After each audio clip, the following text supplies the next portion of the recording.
No primeiro ano do governo Lula, o aumento da renda do trabalhador foi de 11,7%. Sobrou dinheiro no bolso do trabalhador, porque voltaram várias políticas. Valorização do salário mínimo, tinha ficado congelado no Bolsonaro e no Temer. Com Lula, em 2023, teve a inflação e mais 4,5%. Agora o aumento foi de 7,5%. Nós estamos com o menor desemprego desde 2012. Fechamos no ano com 6,6%. No último trimestre, 6,1%. Isso é algo muito significativo. A economia está crescendo, pessoal. O mercado dizia que a economia ia crescer 0,8%. Cresceu 3,2% em 2023. Vai crescer mais de 3,5% em 2024. Os números estão para sair. E aí, me diz você, o Brasil de fato melhorou? É verdade o que esse rapaz falou?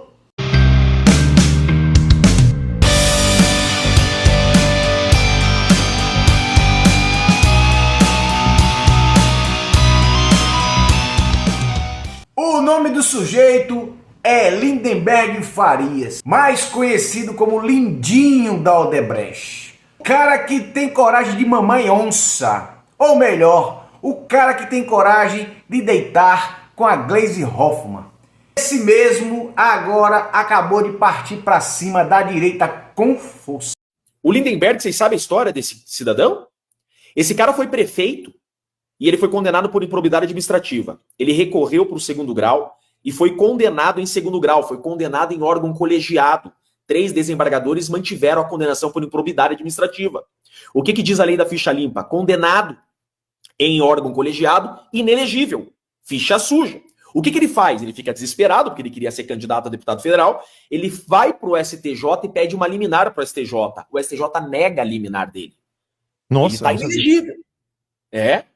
O que ele faz? No plantão judiciário do Rio de Janeiro, ele entra com pedido liminar e um desembargador plantonista dá liminar para ele, suspendendo a decisão do colegiado. Olha só. E contrariando a decisão do STJ. É isso que segura o Lindenberg Faria, deputado federal, sendo líder do PT. Ele comprou briga com Eduardo Bolsonaro. Sempre foi o papel de Lindenberg Farias, ser o bobo da corte. Depois do dia 8 de janeiro, eles continuam atacando as instituições. Mas como é que ele se sustenta para fazer essa articulação? E foi uma declaração do próprio Jair Bolsonaro que disse e que falou da questão do Pix, teve uma arrecadação de 17 milhões, começaram a outra, que é assim que mantém Eduardo Bolsonaro lá.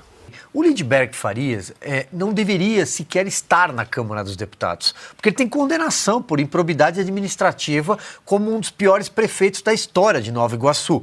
Ele deve, inclusive, se lembrar desse caso. Ele fez um acordo com o vereador da cidade e nomeou 11 familiares, parentes desse vereador em troca de não ter uma CPI, não ter de enfrentar uma CPI naquela época. O Lindenberg Farias está pendurado com uma canetada, uma única canetada de um desembargador. Só por isso que ele está lá na Câmara, porque ele tem problemas com a justiça. Ele tinha apelido na lista da Odebrecht. Ele e a senhora esposa, namorada, não sei qual o status do casal, Gleisi Hoffmann. Os dois têm apelido na lista de propina, de roubo.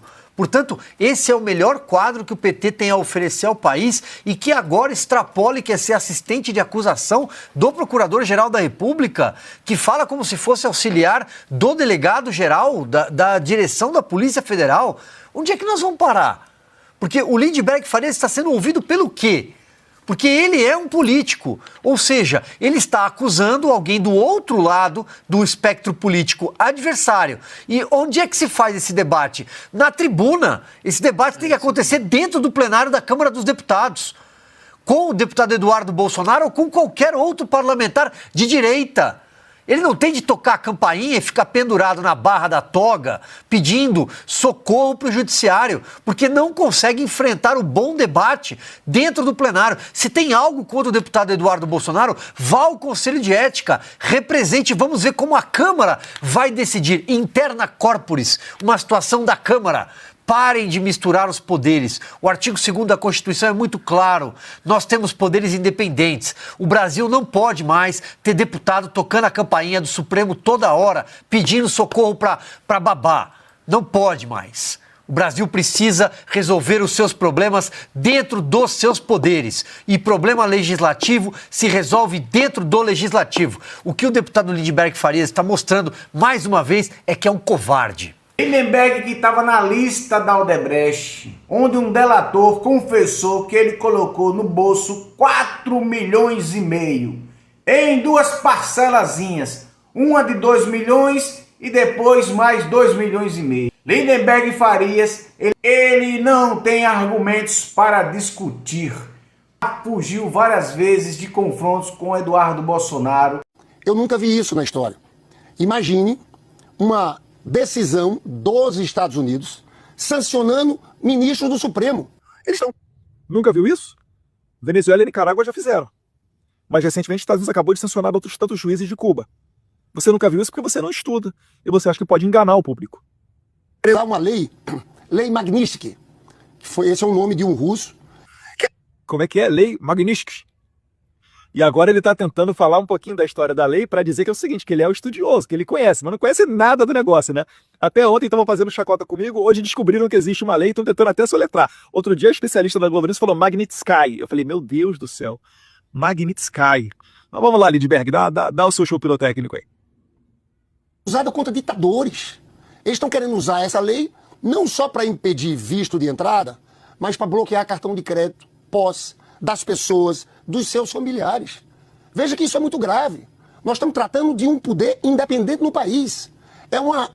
Calma aí, vocês estão querendo bloquear as contas do meu pai, alegando que ele está mandando dinheiro para mim. E vocês agora estão falando que é injusto que um violador de direitos humanos, que cometeu tudo isso que eu falei aqui de Clezão, Daniel Silveira, etc., que ganha dinheiro, todo mundo sabe como. Eu não consigo entender esse duplo padrão moral desse tipo de pessoa. Conspiração, na minha avaliação, contra o Brasil. Pedir sanção de uma potência estrangeira, eu acho que essa ação criminal vai resultar na condenação do Eduardo Bolsonaro. Lindbergh, você não consegue me intimidar, Lindbergh. Você não entendeu ainda que a gente está num ponto de não retorno? Não existe mais marcha ré. Não existe voltar. Por isso que eu falei, eu fui bem claro quando eu fiz a declaração do meu alto exílio. Eu só retorno para o Brasil depois que o Alexandre de Moraes estiver sancionado. Não por uma questão de vingança, mas porque só dá para ser deputado federal no Brasil quando não tivermos mais ministros da Suprema Corte que liguem para líderes partidários, para presidentes de partido, que entrem dentro do Congresso para fazer política. Deixando ameaças nas entrelinhas, com certeza, porque se fosse algo sério, ilícito, falariam publicamente. Alguém se esquece como é que foi enterrado o voto impresso na Câmara? Alguém se esquece como é que foi votado a permanência do Daniel Silveira naquela primeira prisão preventiva dele que o Alexandre de Moraes decretou contra ele? Todo mundo viu isso daí acontecer. Então não dá para fingir que isso daí não existe e ficar brincando de ser deputado federal no Brasil só porque está recebendo um bom salário. Não é assim que a banda toca. Minha felicidade não está resumida aos privilégios da carreira, do cargo. Eu quero ser um deputado federal de verdade, para mudar a sociedade, para colocar adiante os pedidos que as pessoas me fazem na rua. E não dá para você fazer isso com um mafioso sentado na cadeira do Supremo Tribunal Federal. Você que está nos assistindo, uma pessoa que entrou no Supremo no dia 8 de janeiro, com a pedra na mão, quebrando todo o Supremo, qual a diferença do Eduardo Bolsonaro? Ele está fora do país, achincalhando as instituições brasileiras, atacando o Supremo e pedindo sanções de um país estrangeiro contra ministro do Supremo Tribunal Federal. Muitas mais duras foram as palavras do Boulos, da Jandira Fegali, da Elisiane Gama, inclusive do seu colega de partido do PT, Vadir Damus, que falou que o Supremo Tribunal Federal devia fechar quando ele estava fazendo uma crítica muito mais ácida do que acho que comumente eu faço, onde o Vadir Damus estava se direcionando ao ministro Luiz Roberto Barroso, falou inclusive que o Supremo tinha que tirar o nome do STF de Supremo. Então, fica difícil acreditar nesse desejo de busca por justiça de pessoas como Lindbergh Farias. Onde é que você estava, Lindbergh, quando atearam fogo no pé de um ministério durante o governo Bolsonaro? Onde é que você estava quando movimentos ligados à esquerda se uniram a, aparentemente, índios, não tenho certeza, e deram uma flechada na coxa de um policial legislativo federal, não deve fazer 2 ou 3 anos no Congresso Nacional. Já chegaram a empurrar carro para dentro do Congresso. Já chegaram a fazer N outras manifestações. O MST já foi em Brasília e mandou para o hospital cerca de 30 policiais militares. Mulheres, inclusive, policiais militares, saindo daquela manifestação sangrando. Então não dá para você querer me pintar de terrorista, enquanto que quando a esquerda faz algo muito pior, eles sequer são investigados. Lindenberg Farias, você se prepare, porque talvez o seu nome também seja sancionado. Palco, o ideal de um debate político assim é no Congresso Nacional. O que ele está fazendo? Transferindo esse debate político para o Supremo Tribunal Federal. Isso é impróprio. Isto é uma judicialização do parlamento.